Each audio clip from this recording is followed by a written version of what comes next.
Hello, welcome to Liverpool FC News Today channel. The bookies make it around 51, but inside the Liverpool dressing room the odds will be much lower. In fact, they might make it more likely than not. Under Jurgen Klopp, Reds players have long mastered the art of not getting too high or feeling too low, with the familiar take each game as it comes cliché rolled out after every 3 points gained or cup progression secured. The players have become aware of it too, often warning an interviewer that they are about to launch into the answer that you'll expect to hear. The mantra that comes from the manager. The idea that you don't want to run before you can walk, but you're well aware that you can gallop. That, or something akin to it, is common for many a football team. But the edge with which Liverpool have been playing almost ever since their disappointing defeat at Leicester City between Christmas and New Year means that the idea of winning absolutely everything before them suddenly doesn't seem as far-fetched as it could be. Does it? Or is that just us falling for their inner belief, their single-mindedness?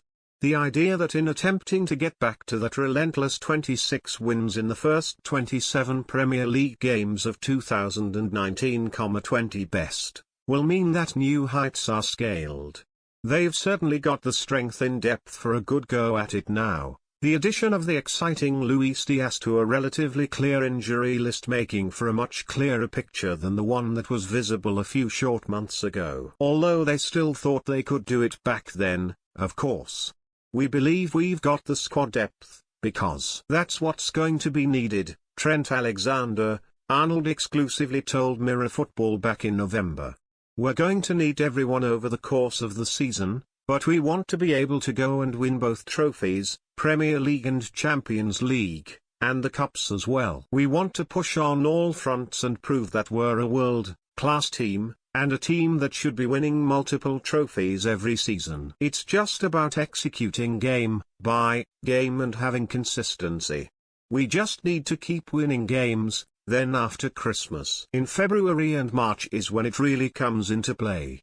And here we are as February turns to March, with Liverpool having one trophy in the cabinet already and facing an FA Cup 5th round tie at home to the team bottom of the Premier League this week. Then terrace the 2-0 lead they've amassed after the away leg of their Champions League last 16 tie against the Italian champions, and the gap they've eaten up in the Premier League title race. They are still 6 points behind Manchester City but with a game in hand, a superior goal difference and City at the Etihad in a little over a month.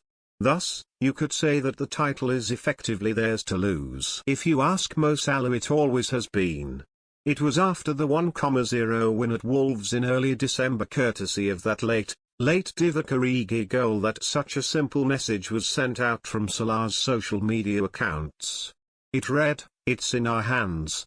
It caught plenty of people off guard, if anything, as quick sums were added up to see if the Egyptian, or more likely his social media people, had made the kind of online gaffe that we'd certainly have taken the mickey out of around these parts. But it was technically correct. That single-minded pursuit of success is often a theme of the messages Salah likes to convey to the world. The forward is always positive and never reflecting on things that haven't gone to plan. You can't find a reference to Egypt's Africa Cup of Nations final defeat on either his Twitter or Instagram account, for example. He's already celebrated the Carabao Cup success on there though, a post of him lifting the trophy along with the simple vow of one down. If you didn't know that he expects more to come, then you do now.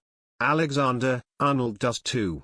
And after his initial social media jubilation on Sunday evening came the Monday promise that this win was simply one quarter hungry for more. Liverpool have already achieved his stated aim of winning at least one trophy every season when he spoke ahead of the recent trip to Inter Milan, but again there was the determination and the desire that one could turn into two and then two into more. In many ways the squad could feel that the first success could end up being the toughest hurdle to pass, with the tight nature of Sunday's game against Chelsea and slices of luck enjoyed along the way all adding to a sense of euphoria, a sense that it might not be that hard again, at least not in the vast majority of the league games. where every remaining opponent bar City is at least 13 points below them. With Norwich and a handicapped Inter to come soon, then it would be surprise if Liverpool are not in the quarter-finals of both of the other cup competitions in just over a week's time. Then where do they go from there? They are still, rightly, the second favourites for the Premier League, but with this momentum and a fairly unshakable, deeply entrenched self-belief, it would be no shock to see those 51 odds tumbling quickly.